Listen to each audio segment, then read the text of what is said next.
Digamos, Espíritu Santo bendito, Espíritu Santo bendito, penetra profundamente en mí penetra profundamente en mí para hacer para hacer una nueva creación. una nueva creación.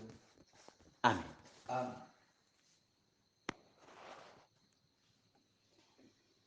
Martes de la 17ª semana del tiempo ordinario.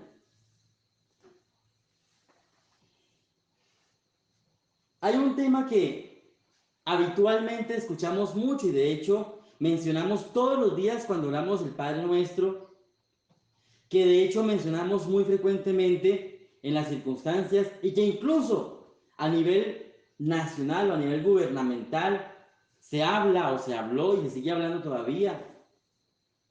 Y es el tema del perdón, que hoy en la profecía de Jeremías nos lo deja entrever.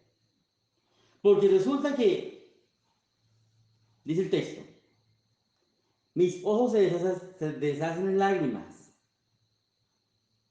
de día y de noche no cesan, por la terrible desgracia que padece la doncella de mi pueblo, una herida de fuertes dolores. Palabra de Dios. Te alabamos, Señor.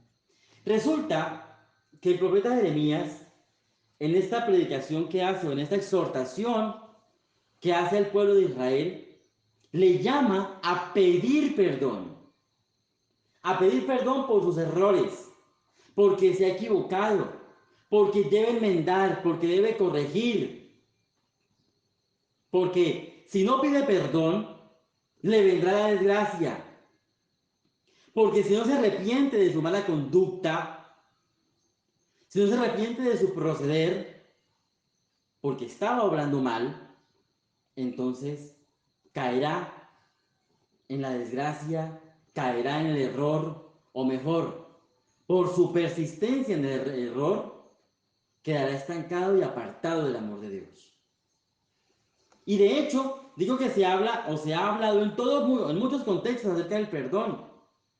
Lo escuchábamos hace unos meses o años en torno al proceso de paz, el conflicto, posconflicto, toda esta realidad a nivel nacional. Lo hemos escuchado también en el contexto de las familias, porque hay muchas familias que entre sí, sus miembros, se guardan rencor, falta de perdón.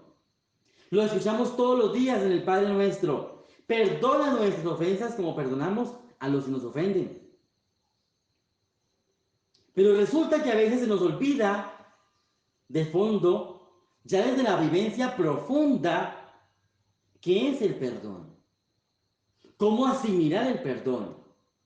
Porque el perdón no es simplemente el hecho de, como alguien decía, o hay gente que dice, es yo no soy capaz de pedirle perdón o no soy capaz de perdonarle porque no lo siento. Porque pedir perdón no es sentir bonito. Para pedir perdón no hay que sentir bonito, es que siento perdonar. No es cuestión de perdonar. Digo, perdón, no es cuestión de sentir, es cuestión de decidir. Y con la decisión va a ir acompañado de actos concretos. Y en nuestra relación con Dios aplica lo mismo. Pedirle perdón a Dios es un ejercicio que requiere humildad, agachar la cabeza, porque cuando pedimos perdón a Dios, también estamos dispuestos a pedirle perdón al hermano. Pero en ese acto del perdón hay diferentes facetas o grados que muchas veces los seres humanos tendemos a utilizar para manipular de fondo una intención. Por ejemplo, aquella gente que habitualmente dice, ay, le pido disculpas porque creo que me equivoqué. Ay, discúlpeme. Fulanito de tal, discúlpeme, qué pena. Fulanita de tal, ay, discúlpeme. Las disculpas no son cristianas. Usted no pida disculpas si es cristiano. Porque el que pide disculpas es hipócrita. La disculpa es una hipocresía, es una falsedad, es un aparente arrepentimiento. El cristiano pide perdón. Alguien podría decir, pero es que solamente la palabra, porque lo que se siente es lo mismo. Resulta que en el lenguaje nosotros decimos mucho, comunicamos mucho, no solamente en el contenido, sino en la intención y viceversa. Es importante decir la palabra, ¿me perdona? Le pido perdón. Otra circunstancia que se presenta, ya la disculpa, otra circunstancia que se presenta y que es camuflando la soberbia, entonces dice, fulanita de tal, si en algo le ofendí, perdónenme. Si en algo le ofendí, o sea, no estoy arrepentido, pero si usted cree que le ofendí, pues bueno, usted verá. Si en algo le ofendí, perdónenme. Esa es otra forma de expresar una falsedad o una hipocresía. Porque el que pide perdón sabe que se equivocó, lo reconoce, agacha la cabeza y habla, pide perdón.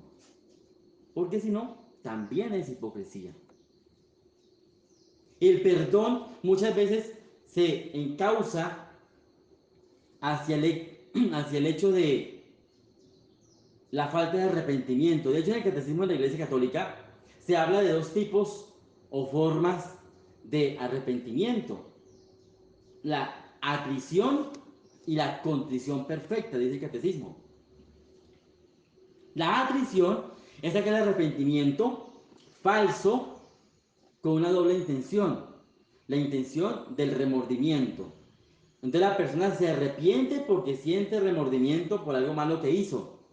Pero, bueno, sigue, la vida sigue y entonces si el día de mañana hay que volverlo a hacer, pues se hace. No hay profundo arrepentimiento. Es como por ejemplo la persona que se emborracha, que se embriaga con alcohol y entonces en ese alcohol, en ese embriagarse, al día siguiente está el famoso guayabo, le duele la cabeza, malestar, entonces mejor dice, no, yo no vuelvo a tomar nunca más en la vida.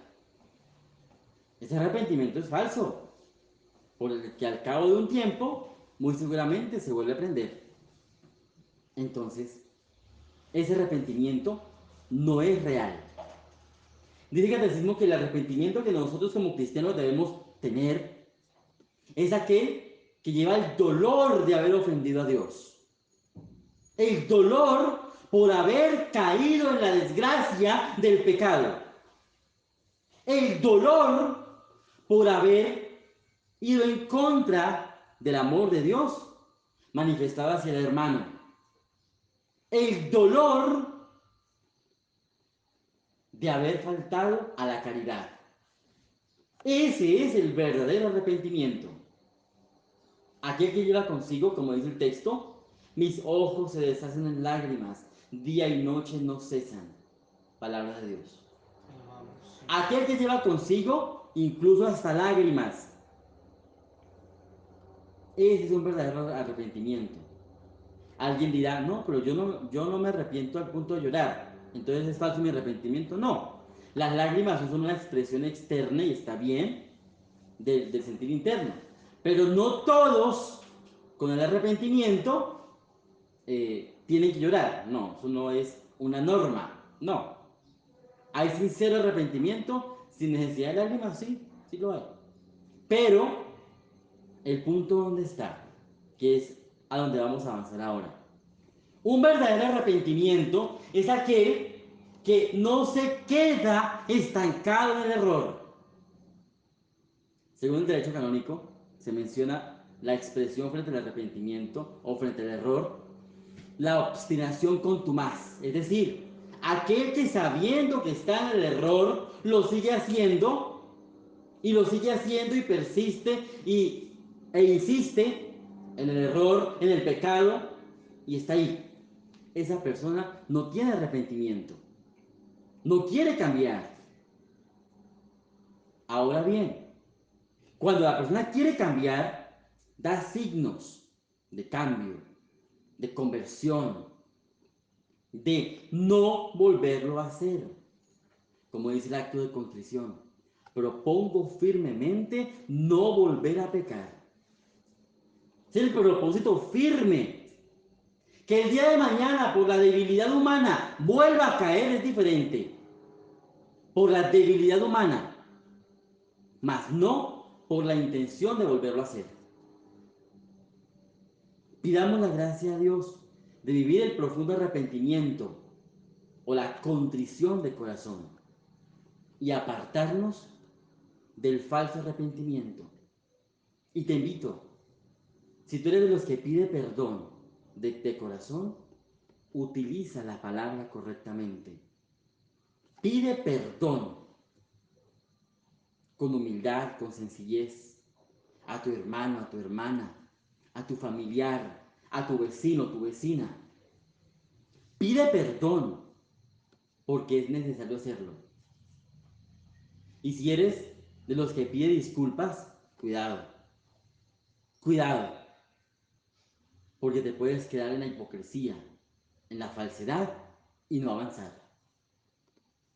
O si eres de los que camuflan la soberbia con expresiones como las que dije ahorita, cuidado, porque eso aparta del amor de Dios.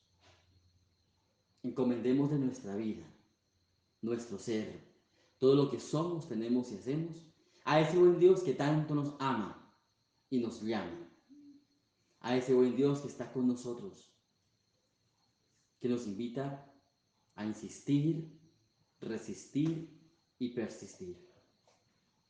Reconozcámonos delante de Dios pequeños, necesitados de su gracia y de su misericordia. Digamos, Señor Jesús, Señor Jesús, en ti creo, en ti creo, en ti espero. en ti espero. Enséñame a creer más, Enséñame a creer más, a esperar más, a esperar más, a confiar más. a confiar más. Amén. Amén. Amén.